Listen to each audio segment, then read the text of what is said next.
हर कोई हीरो बनना चाहता है, पर हीरो बनने के लिए दुनिया का अप्रूवल चाहिए। पर विलन, उसे सिर्फ कंट्रोल चाहिए। कहानी बदलने के लिए दुनिया नहीं, सोच बदलनी पड़ती है। विलन जैसा कभी कभी सबसे बड़ा जीनियस वो होता है जो बेवकूफ दिखाई देता है। जितनी ज्यादा चोट उतनी गहरी पलानी। जब लोग रोते हैं वो रीबिल्ड होते हैं। जब सब कुछ परफेक्ट लगता है, विलेन वहाँ पे तूफान लाता है। क्योंकि शांति में लोग सोचते हैं और तूफान में वो डिसीजन लेते हैं जो उनका गेम खत्म कर देता है। दुनिया को हीरो पसंद है, लेकिन दुनिया चलती है विलेन की सोच से। हीरो रूल्स फॉलो करता है, विलेन उन्हें लिखता है। आज तो मैं विलेन नहीं बनना है, विलेन जैसा सोचना है। Ruthless, smart, unstoppable. Number 1, play dumb. जितना दिखोगे उतना कमजोर करोगे। विलेन्स कभी अपनी इंटेलिजेंस ओपनली नहीं दिखाते। उनका रूल सिंपल होता है, बी अंडरएस्टिमेट। वो मीटिंग्स में, ग्रुप्स में सबसे कम बोलते हैं, लेकिन ऑब्जर्व करते हैं। वो फूलिश लगते हैं, लेकिन अंदर कैलकुलेशन चल रही होती है। वॉरेन बफेट एक बार शेयर होल्डर की मीटिंग में चुप थे। जब सबने बोला वो स्लो थिंकर है, पर जब वॉरेन बफेट ने बोला तब पूरा मार्केट हिल गया। इसलिए जीनियस दिखना जरूरी नहीं है, जरूरी है गेम समझना। Number 2, control emotions equal to control everyone. जब सब गुस्से में होता है तभी विलेन सबसे शांत होता है। विलेन कभी इमोशनली रिएक्ट नहीं करता। वो हर चीज को एक चेस मूव की तरह देखता है। प्यार हो या दर्द हो, वो फील तो करता है पर रिएक्ट नहीं करता। क्यों? क्योंकि दुनिया का सबसे बड़ा वेपन है इमोशनल स्टेबिलिटी। जिस दिन तुम अपने इमोशंस पे कंट्रोल कर लोगे, उस दिन तुम दूसरों के इमोशन से गेम जीतने लगोगे। Number 3, turn pain into power. Hero दर्द से गिरता है, लेकिन विलेन्स दर्द से बनता है। हर विलेन्स के पीछे एक ट्रेजेडी होती है, पर उसने उस ट्रेजेडी को स्टोरी बनने नहीं दिया, स्ट्रेटेजी बनाया। जब विलेन लोगों को कोई दर्द देता है तो बोलते हैं तुमने मुझे दर्द दिया, चलो ठीक है, अब इस दर्द से मैं वो बनूंगा जिससे तुम डरोगे। दर्द लोगों को वीक नहीं बनाता, अगर तुम उसे एक्सेप्ट करो तो दर्द तुम्हारी सुपर पावर बन जाता है। Number 4, create chaos. जब दुनिया एक फ्लो में चल रही होती है तभी विलेन्स वहाँ डिसरप्शन करता है, केओस लाता है। क्योंकि लोग पैनिक में ज्यादा गलती करते हैं और हर गलती उसके लिए एक अपॉर्चुनिटी है। जैसे कॉर्पोरेट टेकओवर्स में एक कंपनी दूसरी कंपनी के अंदर इंटरनल फाइट क्रिएट करती है। जब केओस होता है तब वो क्वाइटली कंट्रोल ले लेती है। Number 5, reveal nothing, observe everything. Villain अपना प्लान कभी ओपनली शेयर नहीं करता। वो 3D चेस खेल रहा होता है। उसका मास्क साइलेंस होता है, उसका वेपन सीक्रेट होता है, उसका पावर अनप्रिडिक्टेबिलिटी होती है। तुम्हें लोग समझ नहीं पाते, तब तुम उन पे पावर रखते हो क्योंकि वो गेस कर रहे हैं और तुम प्लान बना रहे हो। Number 6, master silence. हर लफ्ज तुम्हारे अगेंस्ट यूज हो सकता है, और अगर आप साइलेंस होते हो वो किसी को समझ नहीं आती। विलेन कब बोलता है? जब हर कोई सुनना चाहता है, और जब बोलता है तो सिर्फ कंट्रोल के लिए, सिर्फ अपना पावर के लिए। वो साइलेंस का यूज करता है प्रेशर बिल्ड करने के लिए। जब सब लोग डिस्कशन में लगे हो तभी विलेन दीवार की तरह चुप रहता है। लोग उसके रिस्पॉन्स का वेट करते हैं और उस मोमेंट में वो सबसे पावरफुल बन जाता है। Number 7, never react. Reaction is emotion, response is calculation. Villain कभी इंपल्सिव नहीं होता। वो हर अटैक, हर इंसल्ट, हर प्रॉब्लम को एक मूव की तरह देखता है। अगर कोई उसे धोखा देता है वो तुरंत बदला नहीं लेता। वो वेट करता है, ऑब्जर्व करता है, और जब वक्त सही हो तब उसका रिस्पॉन्स चेस बोर्ड ही पलट देता है। ये सबसे डेडली ट्रेट होती है। Number 8, will influence silently. दुनिया को लगता है तुम अकेले हो, पर तुम्हारे पास लोगों के राज है। विलेन कभी स्पॉटलाइट में नहीं रहता, वो स्पॉटलाइट को कंट्रोल करता है अपनी इमेज से नहीं, दूसरों के इमोशन से। वो लोगों के फियर्स, इनसिक्योरिटीज और ग्रीड को समझकर उन्हें कंट्रोल करता है, जैसे किसी पपेट मास्टर की तरह। और सबसे क्रेजी बात तो यह है जब लोग सोचते हैं कि वो अपने डिसीजंस खुद लेते हैं। Number 9, embrace darkness, use it as power. दुनिया चाहती है तुम लाइट चूज करो, पर विलेन लोग अंधेरा एक्सेप्ट करता है। जब तुम अपनी डार्कनेस से दोस्ती कर लेते हो तुम अनस्टॉपेबल बन जाते हो। तुम्हें ब्लेम, हेट, जजमेंट कुछ अफेक्ट नहीं करता, क्योंकि तुम ऑलरेडी उस जोन में हो जहां लोग कभी जाना नहीं चाहते। Number 10, think long term. Hero जीतने के लिए लड़ता है, विलेन वेट करता है, और एक दिन पूरी दुनिया उसके मैप के अकॉर्डिंग चलती है। विलेन आज की नहीं कल की सोचता है। वो हर एक डिफेक्ट को डाटा की तरह कलेक्ट करता है, हर इंसल्ट को मेमोरी बैंक की तरह रखता है, और उसका मास्टर प्लान स्लो, साइलेंट और डेंजरस होता है। तुम हीरो बन सकते हो, लोग तुम्हारी तारीफ भी करेंगे, या विलेन की तरह सोच सकते हो और लोग तुम्हारे हिसाब से चलेंगे। Do you believe human beings have hearts? No, they don't. They have souls, but souls aren't hearts. All emotions are the result of the soul's metabolism. They're far too mechanical to call. Imagine करो एक ऐसा इंसान जो दुनिया के rules follow नहीं करता, बल्कि अपने खुद के रूल्स लिखता है, जिसका साइलेंस भी लोगों के लिए थ्रेट बन जाता है, और उनकी प्रेजेंस इतनी स्ट्रांग होती है कि लोग उनकी आंखों में देखने से ही डरते हैं। ना स्माइल, ना एक्सक्यूज, सिर्फ रिजल्ट और डोमिनेंस। जो सामने आए उससे या तो सीखेगा या हटा दिया जाएगा। ये दुनिया सॉफ्ट लोगों के लिए नहीं बनी है। यहाँ सर्वाइव वही करता है जिनका एटीट्यूड वेपन से भी ज्यादा डेंजरस होता है। चैप्टर 1, डार्क एटीट्यूड का एक्चुअल में मतलब क्या होता है? लोगों को लगता है कि डार्क एटीट्यूड का मतलब होता है रूड रहना, सबसे अलग चलना, या हर वक्त एंग्री रहना, लेकिन असल में यह उससे कहीं ज्यादा गहरा होता है। डार्क एटीट्यूड का मतलब होता है दुनिया के रूल्स को समझकर उनको तोड़ना नहीं, उनसे परे रहना। ये उन लोगों का एटीट्यूड होता है जो दुनिया से दिखावा नहीं करते, सिर्फ तब बोलते हैं जब बात का मतलब हो, और जब चुप रहते हैं तब भी उनका साइलेंस एक स्टेटमेंट बन जाता है। उनकी आंखों में आग नहीं होती, पर देखने वाले जल जाते हैं। ये पावर शो करने का तरीका नहीं है, ये पावर को समझने का तरीका है। डार्क एटीट्यूड वाले लोग अपने इमोशंस को पब्लिक नहीं बनाते। वो हंस भी सकते हैं बिना खुश हुए, और खुश भी रह सकते हैं बिना दिखाए। ये एक कंट्रोल है अपने ऊपर और उन लोगों पर भी जो समझने की कोशिश करते हैं। ये कॉन्फिडेंस नहीं, ये एक कन्विक्शन है। कॉन्फिडेंस एक रिएक्शन है। जैसे किसी ने तारीफ किया, आप खुश हो गए, लेकिन कन्विक्शन वो होता है जब तारीफ मिले या ना मिले आप फिर भी एक ही स्टेट ऑफ माइंड में रहते हो। आपको पता होता है कि आप क्या हो, आप किस काबिल हो, और दुनिया क्या समझे इसका कोई फर्क नहीं पड़ता। ये उन लोगों के लिए है जिन्होंने दर्द को एनर्जी में बदला है, जिन्होंने भरोसा तोड़ने के बाद भी भरोसा करना नहीं छोड़ा, और अब वो आंखों से ही पहचान जाते हैं कि किस पर भरोसा करना है, किस पर नहीं करना है। जिन्होंने हार के बाद जीत की वैल्यू समझी, जिन्होंने जीत के बाद भी ईगो नहीं बनाया। डार्क एटीट्यूड एक जर्नी है, लाइट से गुजरते हुए अंधेरे को अपना जर्नी बनाना। दुनिया समझती है कि हर किसी में कुछ खास होता है, लेकिन सच यह है जो ट्रूली बिल्ट डिफरेंट होता है वो दुनिया जैसा सोचता ही नहीं। जब लोग इमोशंस में डिसीजन ले रहे होते हैं, ये इंसान सिर्फ रिजल्ट पे फोकस करता है। जब लोग दोस्ती दिखाते हैं एक्सपेक्टेशन के साथ, ये इंसान दोस्ती भी करता है, लेकिन उसके कुछ टर्म्स होते हैं। Chapter 2 science of dark attitude personality. Dark personality कोई मास्क नहीं होता, वो एक एवोल्यूशन होता है, पेन के बाद का वर्जन। कई लोग सोचते हैं डार्क एटीट्यूड मतलब गुस्सा, साइलेंस, एरोगेंस, लेकिन जो असली डार्क पर्सनालिटी होती है वो ऐसी होती है जो दिखाई नहीं देती पर महसूस हर जगह होती है। ये चैप्टर छुपी हुई वो साइंस के बारे में बताता है जो सिर्फ उनमें होते हैं जो दुनिया से अलग बन चुके हैं। Sign 1 no interest in fitting in.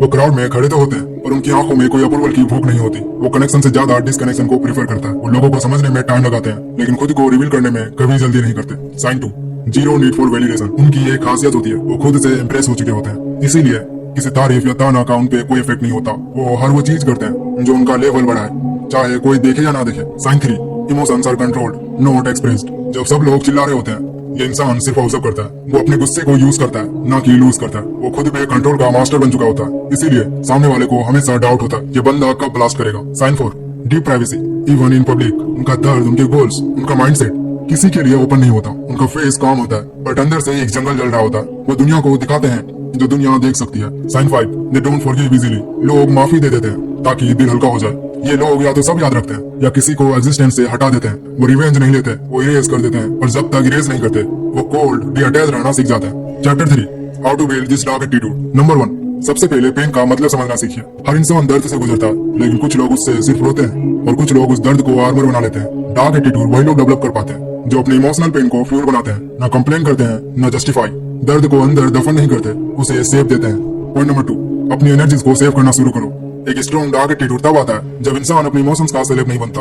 Anger, fear, jealousy ये सब एक आर्टिस्ट के रंग होते हैं। इनको कंट्रोल करने वाले ही एक रियल डार्क सोल बनता है। पॉइंट नंबर 3 अपने आप को मिरर से ज्यादा अपने अंदर झांको, अपने अंदर देखो। जब रात के 2 बजे कोई नहीं होता और आप अपने क्वेश्चंस के साथ होते हो, वही रातें, वही खामोशी आपको सॉलिड मेटल में फोर्ज करती है। जितनी ज्यादा तन्हाई एक्सेप्ट करोगे उतनी ज्यादा पावरफुल बनोगे। पॉइंट नंबर 4 रिजेक्शंस को रेपुटेशन बनने दो। अगर सबसे अप्रूवल चाहिए तो डार्क एटीट्यूड का सपना छोड़िए। ये तब बनता है जब आपको लोग समझने से पहले गलत समझने लगते हैं और आप फिर भी खुद पे यकीन नहीं छोड़ते। नंबर 5 सॉफ्ट रखकर हार्ड कैसे बनते हैं ये सीखना पड़ेगा। रियल डार्कनेस फेक टफनेस में नहीं होती, वो होती है एक काम फेस के पीछे छुपी हुई इंटेंसिटी में। स्माइल करता हुआ बंदा भी अंदर से इतना फोकस्ड होता है कि अगर वक्त आए तो सब कुछ सेक्रीफाइस कर दे।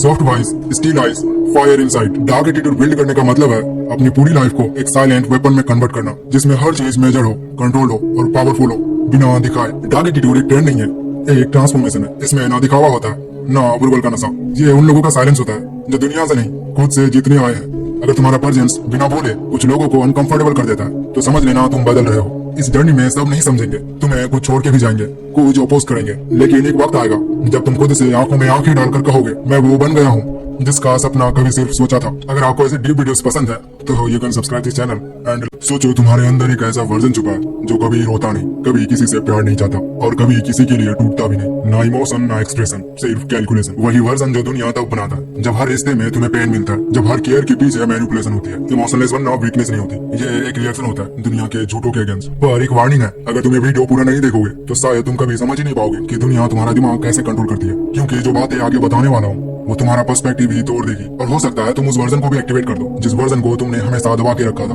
जो फील करता है उसे लोग कंट्रोल करते हैं, पर जो इमोशनलेस होता है उसे लोग समझने से ही डरते हैं। Chapter 1 the death of emotion. जिंदगी में सबसे पहला झूठ जो तुमने सुना था वो था emotion is your strength.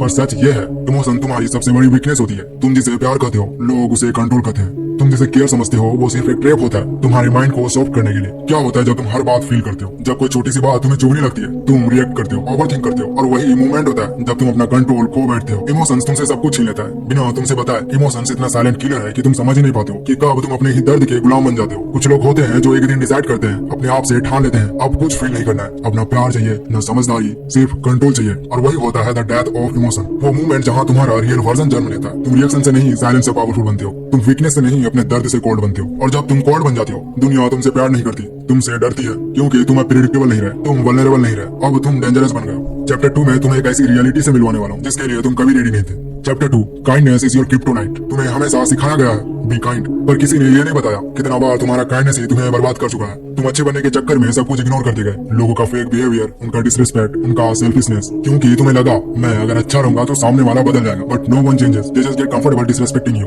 Kindness एक लिमिट तक पावरफुल होती है, उसके बाद वो तुम्हारा क्रिप्टोनाइट बन जाती है, एक पॉइजन जो धीरे धीरे तुम्हारा कॉन्फिडेंस, तुम्हारी वैल्यू सब कुछ खा जाता है। लोग तुम्हारे इमोशंस के साथ खेलते हैं क्योंकि तुम उन्हें चांस देते हो, तुम बार बार माफ करते हो, वेट करते हो, तुम समझने की कोशिश करते हो, पर उन्होंने कभी तुम्हें समझा, कभी अप्रिशिएट किया। दुनिया में सबसे ज्यादा टॉर्चर उस इंसान को मिलता है जो सबसे ज्यादा नाइस होता है। काइंड होना गलत नहीं है, पर हर किसी के सामने काइंड होना खुद के लिए जुल्म है। रेस्पेक्ट तब मिलता है जब लोग तुम्हें लूज करने से डरते हैं, ना कि जब तुम हर बार उनके लिए सॉफ्ट पड़ जाते हो। So stop being kind to everyone, start being kind to yourself, because हर बार जब तुम किसी टॉक्सिक इंसान को एक और चांस देते हो, तुम अपने स्ट्रॉन्ग वर्जन के एक कदम और दूर चले जाते हो। Chapter 3 emotions is not the enemy, it's the weapon. जब तुम पहली बार पेन फील करते हो, तुम रो लेते हो, दूसरी बार तुम समझने की कोशिश करते हो, तीसरी बार तुम अंदर से नम हो जाते हो, पर एक स्टेज आता है जहाँ तुम इस पेन को यूज करना सीख जाते हो। यही होता है पावर का टर्निंग पॉइंट। इमोशन अब दर्द बनके तुम्हें काट नहीं रहा, इमोशन अब तुम्हारा माइंड सेट फ्यूल बन गया है। जो इंसान इमोशन को कंट्रोल करता है वो गेम को कंट्रोल कर रहा होता है। दुनिया सिर्फ दो तरह के लोगों से डरती है, एक जो कुछ फील नहीं करता और दूसरा जो फील करके भी रिएक्ट नहीं करता। तुम्हारा दर्द, तुम्हारा बेट्रियल, तुम्हारी अकेलापन, इन सबको भूलने की जरूरत नहीं, इन्हें याद रखने की जरूरत है। पर एक सोल्जर की तरह, एक किलर की तरह जिसको हर घाव का एग्जैक्ट लोकेशन याद है,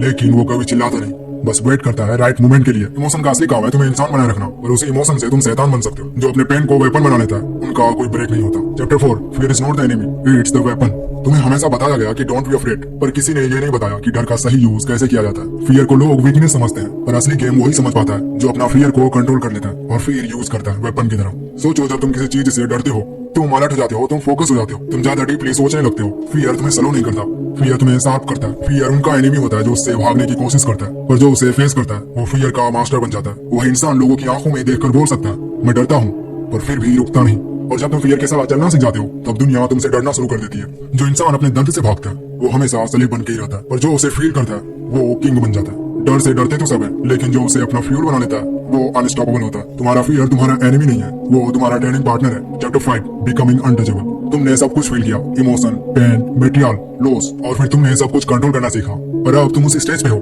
जहाँ तुम्हें कुछ भी छू नहीं सकता। ये होता है फाइनल फॉर्म, ना कोई अटैचमेंट, ना गिल्ट, ना कोई एक्सप्लेनेशन, बस एक साइलेंस जिसमें पावर छुपी है। लोग तुम्हारे बारे में अजम्पशन बनाएंगे और तुम खुद के लिए मिस्ट्री बन जाओगे। तुम अब उन लोगों में से बन चुके हो जो सब कुछ देखते हैं पर बोलते कुछ नहीं है, जो सब कुछ समझते हैं लेकिन रिएक्ट नहीं करते, जो हर गेम को पहले ही डिकोड कर लेते हैं लेकिन हमेशा लो प्रोफाइल में रहते हैं। अनटचेबल होना मतलब कोल्ड होना नहीं, अनटचेबल होना मतलब तुम्हारा कंट्रोल किसी और के हाथ में ना हो। कोई तुम्हें गिल्ट में पुश नहीं कर सकता, कोई तुम्हें ट्रिगर नहीं कर सकता, कोई तुम्हें इमोशनल स्लेव नहीं बना सकता। तुम अब किसी के वर्ड के मोहताज नहीं हो, तुम्हारा साइलेंस ही तुम्हारा जवाब है। दुनिया अब भी वही है, टॉक्सिक, मैनिपुलेटिव, फेक, पर अब तुम वही इंसान नहीं रहे। तुमने अपने अंदर एक ऐसा वर्जन एक्टिवेट कर दिया जिसको लोग इग्नोर नहीं कर सकता। अगर तुमने ये वीडियो यहाँ तक देखा है तो तुम ऑलरेडी चेंज हो चुके हो। अब पिछले वर्जन में वापस मत जाना, क्योंकि एक बार तुम इमोशनलेस, फियरलेस और डिअटैच बन गए तो दुनिया के लिए तुम सिर्फ एक इंसान नहीं, एक वार्निंग बन जाते हो। You are no longer emotional, you are no longer kind, you are no longer afraid, you are untouchable.